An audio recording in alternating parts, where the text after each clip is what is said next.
En juin 2023, l'ancien président de la République du Sénégal avait effectué une série de mouvements de pièces de l'échiquier militaire sénégalais en nommant le colonel Thiendella Fall, commandant de la zone militaire 2, le colonel Diouma Sow, commandant de la zone militaire 3, le colonel Yaya Diop, commandant de la zone militaire 5, le colonel Thierno Niang, commandant de la zone militaire 7.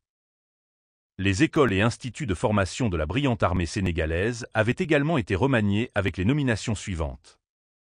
Le colonel Cheikh Gueye comme commandant de l'école nationale des officiers d'actifs basée à Thiès.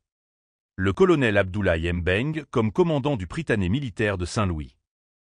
Des changements de commandement avaient également été effectués au niveau du bataillon des commandos, des parachutistes, du bataillon des blindés, du bataillon de reconnaissance et d'appui, du bataillon du génie militaire, la direction du matériel, de la marine nationale et de la musique des forces armées, qui fut mise sous les ordres du chef d'escadron Cheikh Tidiane Sey.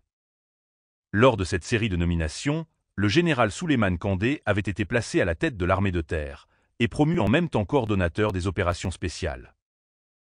Aujourd'hui, le général est affecté comme attaché militaire à l'ambassade du Sénégal en Inde. D'après certaines sources médiatiques, le général Kandé aurait refusé cette affectation et serait en tension avec le Premier ministre Ousmane Sonko, qui serait à l'origine de cette décision du président. Si cette information se révèle être vraie, alors on pourrait être amené à craindre que cette tension se propage au sein des troupes sénégalaises, créant quelques problèmes entre l'exécutif et les forces armées. Mais l'armée sénégalaise n'est pas seulement faite de puissance de feu, mais surtout d'intelligence. Nous pouvons donc espérer une résolution de ces débuts de conflit. Notons que, comme l'avait fait le président Macky Sall, l'actuel président de la République du Sénégal est en train de placer ses hommes à tous les niveaux afin peut-être d'avoir un contrôle sur la marche des affaires de l'État et l'armée, une partie de cet État sénégalais.